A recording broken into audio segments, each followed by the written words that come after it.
Welcome to Inspiration Radio, Growth Principles for Humanity and Progress. Join us when we share information, wisdom, and ideas how to create an extraordinary future for us all.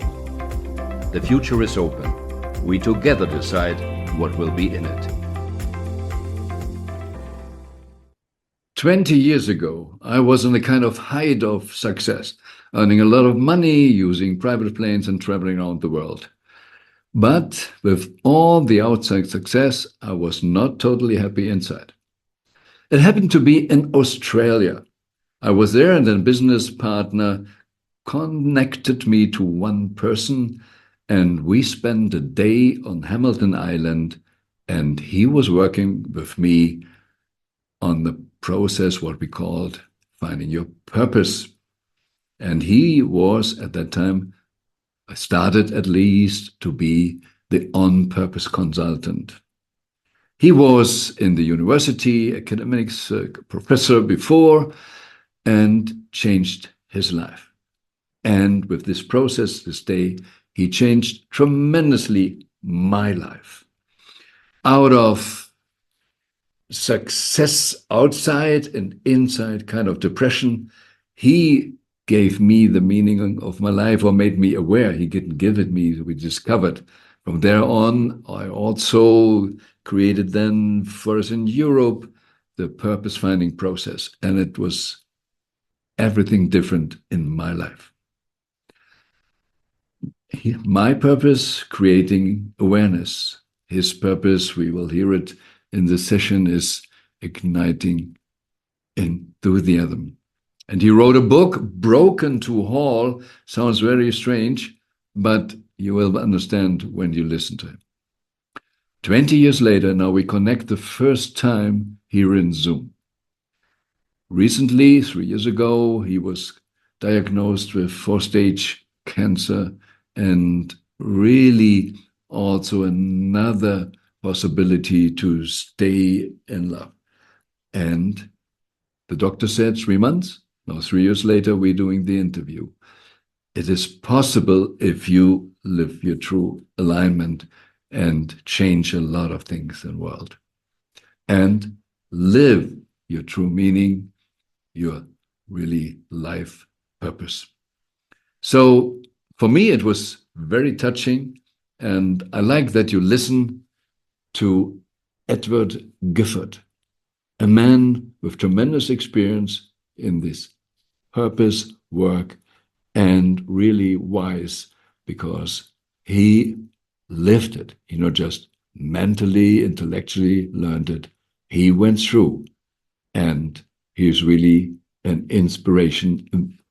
I hope he ignites enthusiasm to live a life of purpose for yourself.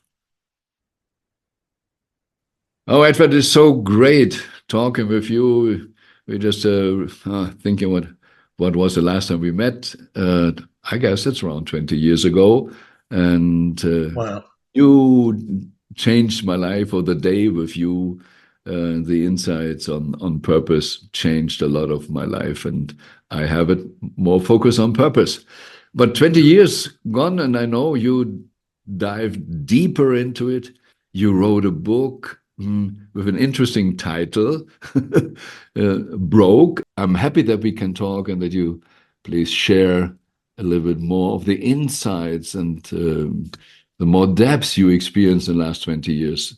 I can't believe it's nearly that long ago since we spent those. Well, it's a real thrill for me to see you again after such a long time, and getting your message out of the blue from some 20 years ago was a thrill, because I have to tell you, I had been thinking about you, and I'm thinking, well, I've got this diagnosis back in 2021 to say you've got 3 months to live, but you could try a bit of chemo, and here I am nearly 3 years later being able to converse with you. And I suppose my deep desire throughout all of that time is, how can I use a little bit of time, or whatever time that God has given me, to serve my fellow humankind? And I just know that I can't change the world, even though sometimes we think we would like to, but we can just change ourselves and we can change those next to us and in our Yes, but immediate that can community. have a ripple effect. Yeah. Yes, the ripple effect, and whoever is placed in front of us to serve, then Yeah. open if they are. You started with different business or professions before you came to these on purpose. What was the key to change it to the purpose? Interestingly, in 1994, there was two books, one in 1991, which was Stephen Covey's The 7 Habits of Highly Yeah. Effective People. I Mm-hmm. was an academic in a university, and the only books I read was research journals and things to publish. Yeah. And then I got into, I did get into multi-level marketing. And the best thing I got out of all of that was the monthly books that came along. And one Mm-hmm. was the Stephen Covey book. And then in 1994, along came this book, The On Purpose Person, Making Your Life Make Sense.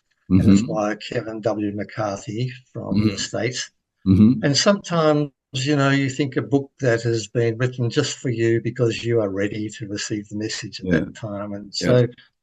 so I thought what I was doing in life was really what I was supposed to do. And I'm sure it was in terms of my job, but I was not on purpose. I was off purpose because I would say yes to everything because I believed that the more I did, the more accomplishments that Mm-hmm. I achieved, the greater worthiness was me and the more people would respect me. But how wrong I Mm-hmm. was, because that was an ego-driven life Yeah. and not a non-purpose life. And fear-based somehow, huh? Beg your Because pardon? fear-based, you need the Oh, recognition. yes. Mm-hmm. Well, I suppose you're cutting to the chase because, when we're off purpose, our life doesn't seem to have any meaning. We are chasing our tails. We lack energy. We lose our mojo. We get anxious. We even end up in depression. Mm-hmm. As I say to people, it's okay to be off purpose for a little while if we are so singularly focused on a particular project, but to stay in the space is actually to almost die in some ways Yeah, yeah. because, Mm-hmm. and, you know, I keep coming back to a little mantra, which is die to self and be alive to the Christ mind. I don't mean that in a religious way, but I mean our true self. And, Yeah. in my book, I talk about the false self and the true self. And I Mm-hmm. was deeply committed to my life, which was fear-based because I was hanging on to this separate self called Edward, this body-based self, which I Yeah. thought was reality. I really can relate to it. First of all, my facade in Hamburg, as with the law office and everything, what I thought I need to do to impress others. We need to have the right address and everything. But when we met, I had it already behind me and was also successful in a network marketing company, free to travel, having a lifestyle I couldn't imagine as a young boy. But like I see it with a lot of money successful people, not really happy.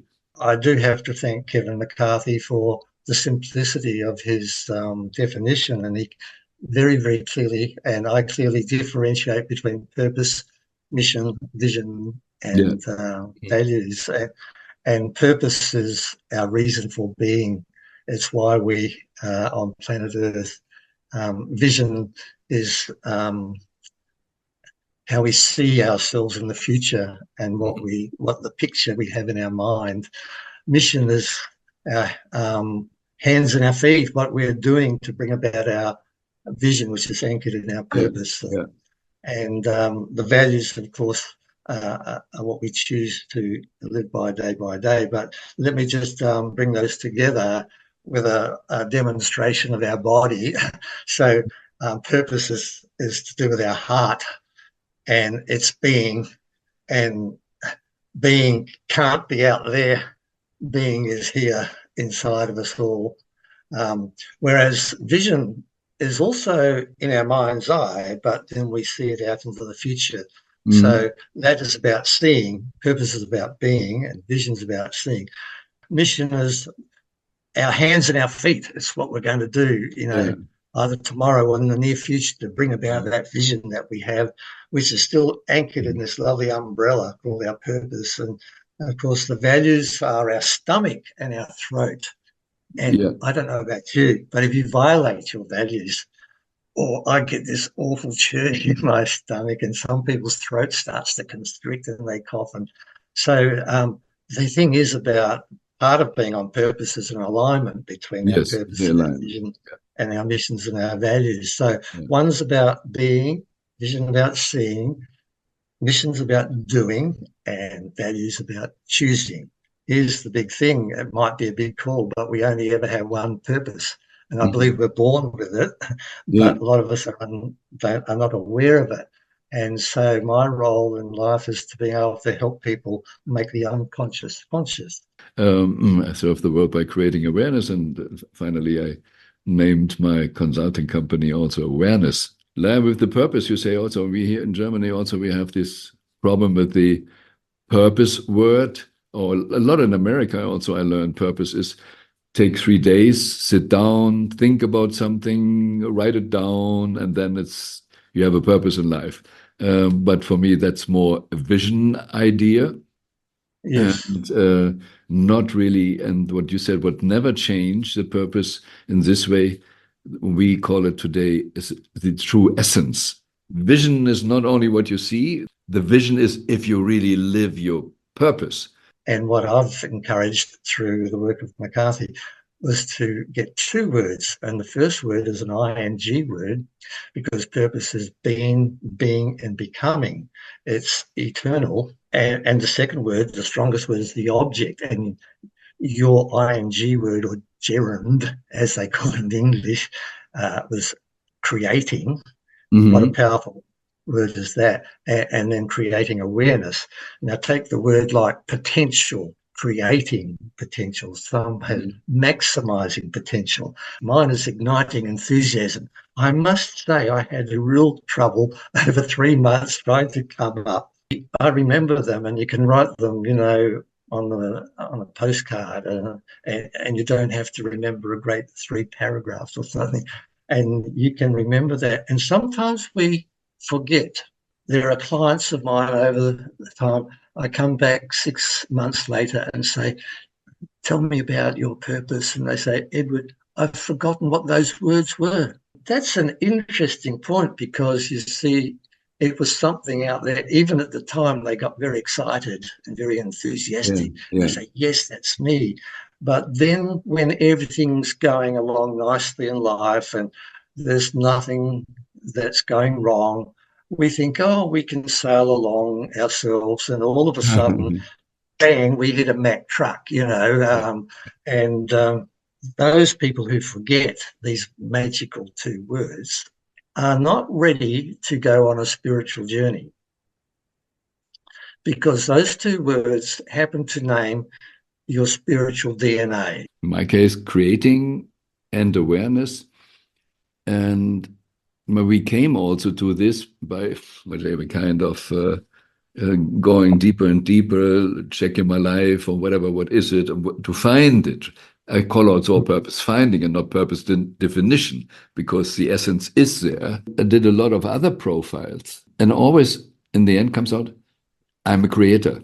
I just only can do whatever it is if I'm allowed to work with creating awareness. For me, it's not just the name, it's destiny, determination. And when we understand the depth of purpose, and my journey, has been possibly slower than yours might have been, but as I understand it more deeply, our life, when we think of it, we have been conditioned since about the age 3 to identify with this body-based self and this body-based mind as reality, as who we are. And through no fault of our own, But, we didn't choose our parents, and we didn't choose our gender, and we didn't choose the social environment in which we raised, and we didn't choose a lot of our education. So all of that powerfully affects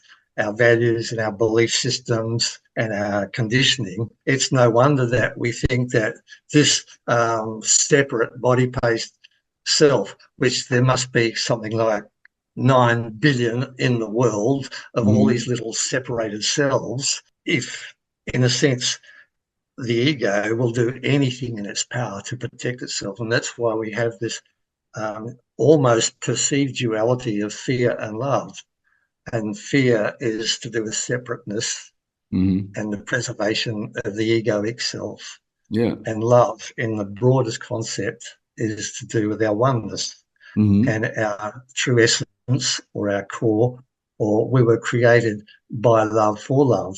It's something that you just be love, and that purpose is the unique way in which you contribute love in the world. So it's comes from a place of godness and goodness. I have a line there.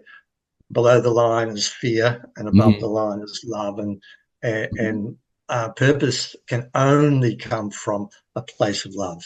There is no fear because you're safe. But if you go out from your true home, then fear can come. Because normally at home you don't have fear. It's sometimes a little tricky to take people from a fear-based life to love, and what that means. And I don't always use those words, but most people are understanding their thinking mind, their body-based mind, and that's the mind that we have 60-odd thousand thoughts a day, most of them negative. Yeah. And where does depression and anxiety and envy and jealousy and all those things coming from? Is coming from our thinking mind. The analogy we use is that the observing mind, the mind of our essence, our God, our Christos mind, is like the blue sky. And where does the blue sky begin and end? We cannot. It has no beginning and it has no ending. And it's the one mind in which we all share. It's not a separate mind, whereas the thinking mind is our separate body-based mind. So I always help people to say, just observe and watch those thoughts, because when you observe and watch them, something magical happens.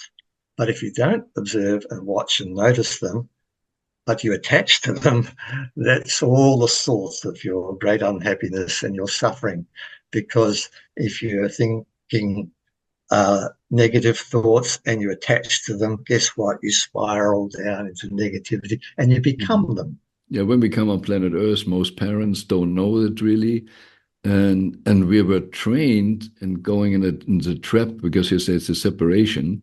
My parents told me I am a bad boy, or this. So the I amness for me, not just, oh, this is your behavior I don't like. We always will love you, but your behavior I don't like. Them didn't make this difference for me. And they were saying, what the neighbor think of you. My idea somehow was, I need to be different, so away from my true self, to be in the group. So coming away from my true self, I was trained, is not the loneliness, the separation. There is the oneness outside of me. And then we get these, you call it attachment. I even say, I created a persona and I identified with them, with this persona. My ego needs to die, or this identification needs to die. Is it more exactly the identification I need to give up, what feels like dying? Because I had this as a survival strategy in my childhood. It's the egoic self. It's our that needs to die, because regardless of our circumstances, regardless of what we are doing, regardless of what's happened to us in life, regardless of anything, we can still be our true essence, and that reflects in whatever we do at any moment. And it's that going back to the alignment again. And when I was talking about the blue sky, the observing mind, noticing the thinking mind, what I was about to say was the thinking mind is like the wind and the clouds and the rain and the weather, and they come and they go and they come and they go. And our thinking mind is doing what a thinking mind is designed to do, and that's have thoughts. Just let's make a short break. UK Health Radio, the station that makes you feel good.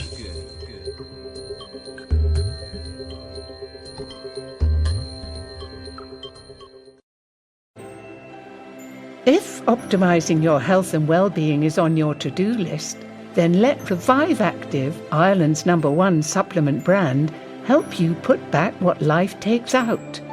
All-in-one comprehensive formulas created to offer you maximum benefit, whatever stage of life you're at, and with a range that supports everything from immunity, energy, cardiovascular health, joints, cognitive function, menopause, and even beauty. We've got you and your family covered. Premium ingredients packed into a powerful daily sachet, simply mix with water to activate for a flavourful health drink, perfect at home or on the go.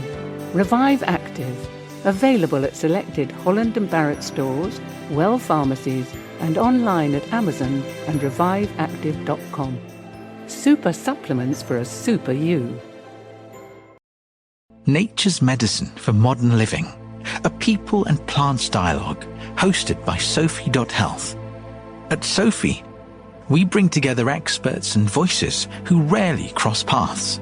Our quest is to illuminate the ancient world of plant medicine and reimagine it for the connected age. Join us to explore new boundaries of digital personalized medicine with deep roots in the natural world, and hear from our community of international pioneers who are validating this new paradigm and improving how we feel, sleep, and cope with daily stresses naturally.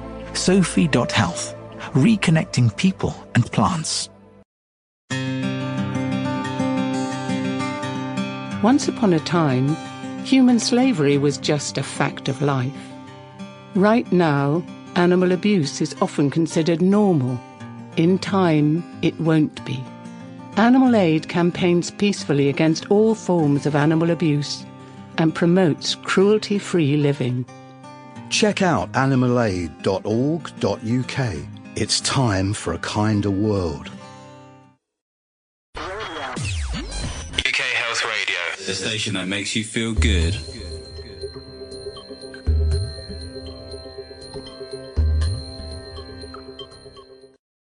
Yeah, and just when there's a problem is on the things in the Western world that the mind is what we say that is the biggest advantage we have as humans and everything, and we make the mind the boss. But it can, this little computer, even if it's an amazing computer, but can only, what some people say, 40 impulses or whatever per second. Yes. And if we get rid, or let's say pass by the mind, and our true self has millions of impressions, and this is such a heart or whatever, is such a bigger computer, we just need to understand, maybe first of all, the brain is forgetting where we really are, that we can start to survive here on this level, to make this experience we want to make, to live this purpose we want to make. And it should be the servant. The heart should be the boss and tell the mind what to do. Look, for some people, this whole paradigm shift from fear to love can be just like that. Mm-hmm. But for most people I know, including myself, it's a journey. And every day in my quietness and my meditation and prayer, I just give voice to my true self. And many times during the day, and I just watch and observe and notice what's going on with my thinking mind. But, you know, if you keep coming back to your true essence, suddenly you find, without even trying anymore, there's this paradigm shift. And you can't plan it and you can't force it. Mm-hmm. You just give voice to that, to your essence. Ignition, for me, if I translate it, is helping someone to start with it. Igniting. igniting. Yeah, but so for someone, okay, I help them to start going in the direction. Oh, the rocket is now we can lift up. So what does it really mean for you, this igniting? I have to say that a lot of people, once they find these words of their purpose, can see a golden thread that right once they have it. Now I ask, now that you notice it and have it, have you seen a golden thread that's sort of linked your whole life together? And they go back and say, yes, yes. And now for me, I had to think, well, I went to my workplace. I had to, that's what helped me get started with these words. And I was teaching in university, and every semester the students give feedback about this lecturer, and 99%, nearly over a long period of time, the students would say, what are the strengths of this lecturer? And they'd say, his enthusiasm and his passion. I understand. And everyone else says, there's something, an essence within you that shines through. Though igniting enthusiasm, in the word enthusiasm, it comes also back to the Greek roots with theos in it, which means God. Or with God. Yeah, so the connection. And if we go in this non-duality, where we don't have this body, the material level, where you said it's so hard sometimes to express something, because if you have an idea or thought in the non-duality and try to express this, you need to use a word on the duality level, and there's a lot of interpretation possible, at least always more than one, that make it difficult maybe in the communication. So, but coming back to your purpose, we now understand more giving the spark to ignite enthusiasm. So what is enthusiasm for you? What do you mean this when the student says the enthusiasm or the passion? What is in your purpose enthusiasm? Talking today, and when we met many years ago, what did you notice about Edward? Did you notice an enthusiasm? Sometimes we say that's very tricky, answering a question with another question. I'm working back to it. I can't remember that I was thinking a lot about your purpose, because with this process I was busy with myself, focusing myself. Of course. For sure, I had also kind of resistance for the guidance, and you gave me tasks, I need to do it or whatever. But it was also the desire to go there. And what comes up now is more the word trust and safety in the process. I will answer your question. Honestly, I've never sat down to say, what does enthusiasm mean? Because it's been something unconscious and it just comes forth. So passion, encouragement, enthusiasm, I just want to be light and love. So just to be that and to be enthusiastic, because goodness me, we're in such a world which is chaotic and insane. And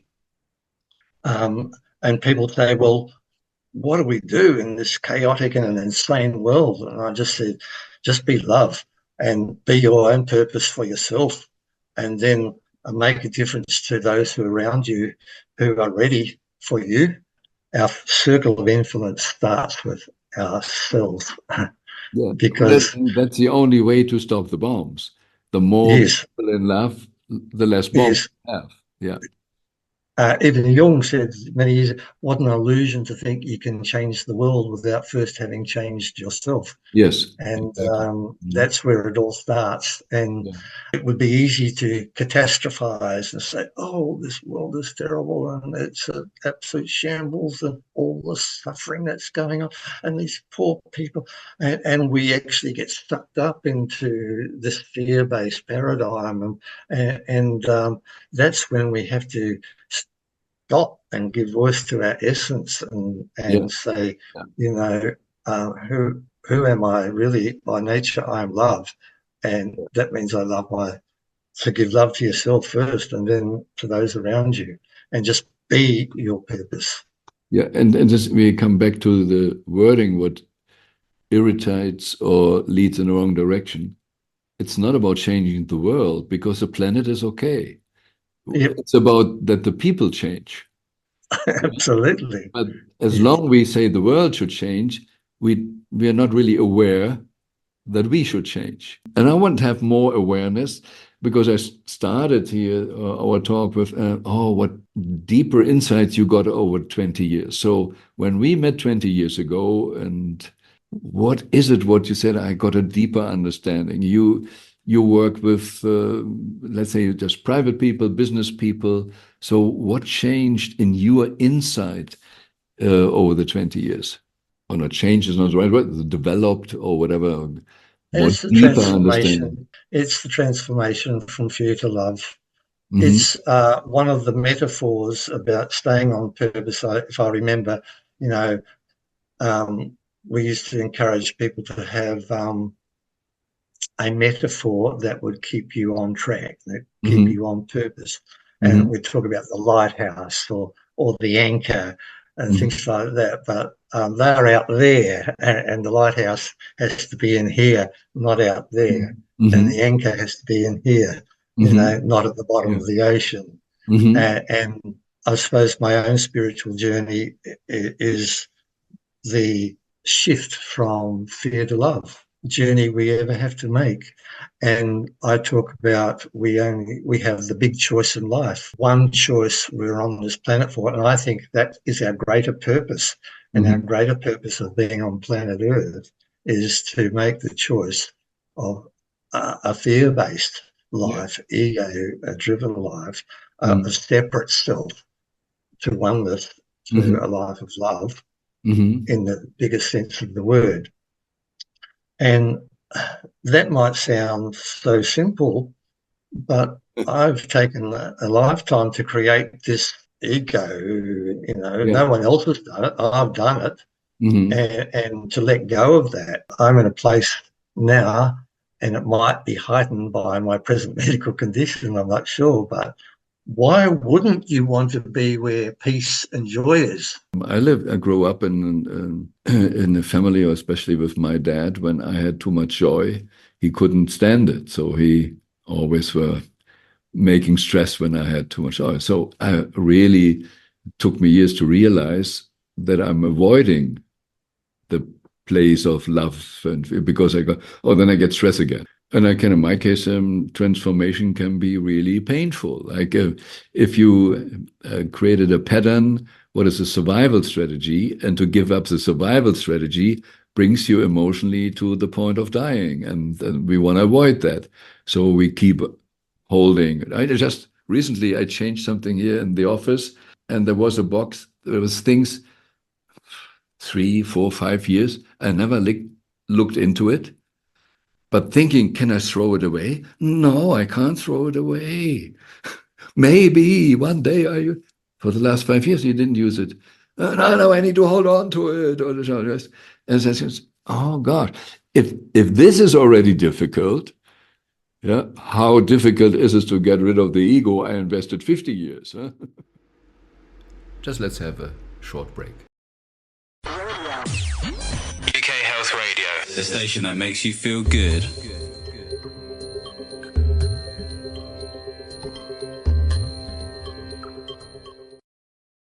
Stop suffering with pet-related allergies when near dogs and cats. Great news! You can feel safe around pets with Nasal Guard for pet lovers. Nasal Guard topical gel blocks pet dander, hair, and dust mites from entering your nasal passages. Try Nasal Guard for pet lovers today. Visit Amazon or nasalguard.co.uk to learn more about Nasal Guard spray and gel products. Again, that's nasalguard.co.uk.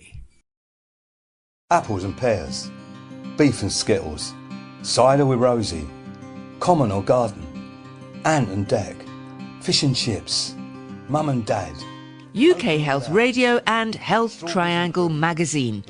Each is good by itself, but enjoying both is always better. Add Health Triangle magazine to your monthly health regime. Check it out at ukhealthradio.com. Strawberries and cream. A cancer diagnosis can be scary and stressful for everyone involved. Hello Love is a contemporary living space and well-being center in central London where anyone can come and learn about illness prevention and non-toxic practice. Inside, you will find a vegan restaurant, juice bar, and holistic dojo that encourage lifestyle changes to help heal mind, body, and spirit connection. Cancer patients are offered free sessions. To find out more, please visit us at hellolove.org. When you vacation with Norwegian Cruise Line, every day is a new day. Get a taste for Barcelona, then savor incredible dining options back on board one day. Connect to ancient history in Athens and then disconnect completely in our spa another day. Wherever the sea breeze takes you, come aboard and experience a different tomorrow with NCL. Visit ncl.com, call your travel agent, or call 0333 336 1472. Norwegian Cruise Line. Ships registry, the Bahamas and USA. UK Health Radio, the station that makes you feel good.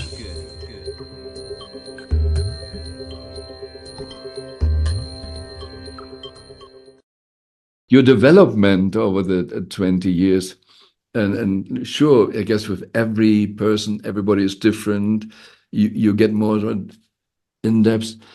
So what made the real difference, and especially also, I guess, in the when you got the diagnosis of cancer? Well, it was continuous development, and I have to say that over the last 30 years, I've had a very good friend, Dr. Phil Harker, who's a psychologist, and he's been my spiritual mentor for over 30 years. I have to give thanks and credit to him because he's on the phone. I used to live in Brisbane, as you know, and he's moved down to Tasmania, and I'm moved across to Western Australia. But he's always on the phone, and I'm on the phone, and he just leaves me little gems, and I'm going through stuff in my head, which you can imagine, and then he makes outrageous statements like nothing ever goes wrong. If I said that out aloud to too many people, they say, "What do you mean nothing goes wrong?" Everything goes wrong. And of course, everything does go wrong with the egoic personal body-based self. I mean, it's chaos. Everything goes wrong. But in the place of peace and love and our true essence, nothing can ever go wrong there. It's a place that's safe. And it took me a little while to understand when he said nothing. To go wrong or right. So you need to just have a perception of something, what is right and wrong. You have been asking me about the depth and what purpose means. And it's our core. You know, I think when I first came across it, it was sort of something that you intentionally did. And sometimes I think it got mixed up with mission and purpose and doing somehow gets confused. But when you talk about being is actually now. Now is the eternal now, because that's now. We talk about the past and we talk about the present, but there is no past and there is no present. There is only this moment. The eternal now is where our purpose resides, and to stay in connection with that in the moment now is being on purpose. And it's not doing all the extraneous outside things of keeping us on track. It's just being our true essence, regardless of our age, our wellness, our circumstances, our condition, the condition of the world, regardless of anything. We are not defined by our circumstances. We're not defined by anything other. Being on purpose is living our essence, or being our essence, or giving voice to our essence, or listening to our essence now.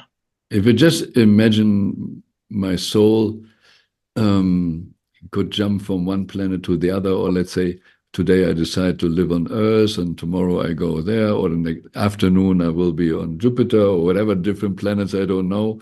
The moment I feel I could jump from different planets, I don't take what's happening here too serious.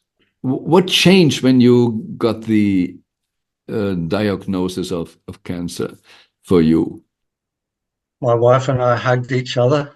We were in a little cold icicle hospital room waiting for the Perth specialist to give us a call, to give us the results of tests and biopsies and scans. And we were waiting and seeing the little circle on the computer going round and round and round.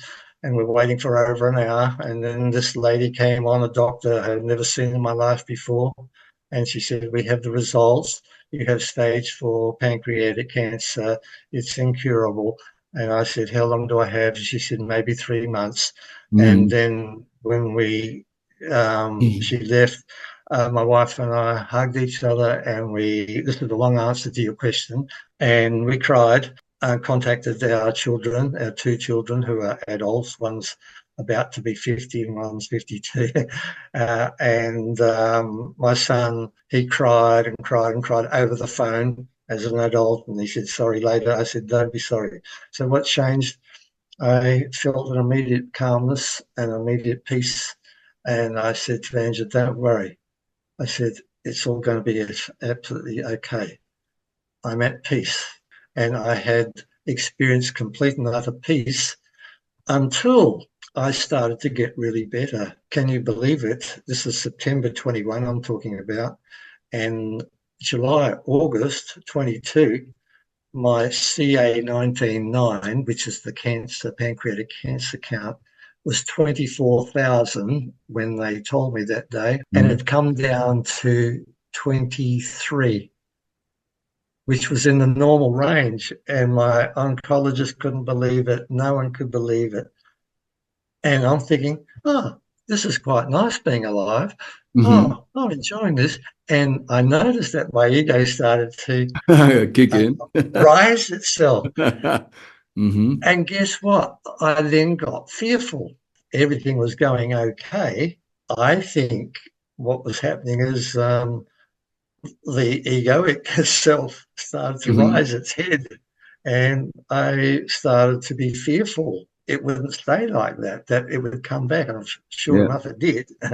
And since that time, it's been an ongoing lot of chemo treatments, and I've now had 41, and I'm now going into 42 3-day treatments, which is a lot of chemicals for the body. But I have to say that that period lasted nearly 6 months, but I'm at complete peace again. If you really go on different frequency levels, you can change your past. I wanted to just say a couple of things in relation to a previous question, which has just come to my mind. And I talked about having a spiritual mentor for quite some time, and that has played a huge, big part in my journey and my transformative journey and my paradigm shift. But recently, there's 2 things that really I've engaged with on a daily basis, and that's ACIM, A Course in Miracles. I'm not sure if you know about that, and I listen to the work, the little workbook things every day, one a day. And of course, alongside that is Eckhart Tolle, or Tolle. I'm not sure how you pronounce it, Tolle or Tolle. Tolle. We say in German, we say Tolle, but no, Eckhart Tolle. So I've been enjoying his little video clips and his books and so on, because he's talking about everything that you and I have been talking about today. And to hear the same concepts and paradigms spoken by different people is always enhancing your own understanding and growth. Well, I was just listening the other day, there's in the somewhere in the New Testament, Jesus talks about, I am the light of the world, but then in another paragraph, he says, you are the light of the world. And so we are called to be light and to be loved wherever we are. And at the beginning of the chapter 2 in my book, there's a question, who am I and what choice do I have? And it was my mentor who put that to me in a coffee shop one day. And that story is there for anyone who wants to read it. But that was a beginning, not the beginning, but the development of a journey, because understanding who am I, is what we've been talking about together today. And what choice do we have? Well, only one choice, fear to love. That's the paradigm. We make decisions, many of them, all day long. Every moment of the day we make decisions, but either through a core motive of fear or a core motive of love. And that's the big choice of life. And I think what we are doing is inviting others to answer that same two questions: who am I and what choice do I have? And those two questions were transformative for me. Edward, that is a great closing, these two questions. Thank you very much for your time and your insights. I personally can say thank you for what you helped me 20 years ago, what really influenced my life, and that listeners or viewers here, we will put your website out and a link to your book. So I really can recommend, if you're in the English-speaking world, if you like, make contact with Edward. He can really help you to live a more purposeful life. Thank you for being part of our journey towards a better planet we. For more information about Winspiration and ways to connect, visit us on the UK Health Radio platform under the presenter section of Wolfgang Sonnenburg and explore Wolfgang's YouTube channel. Be Winspired.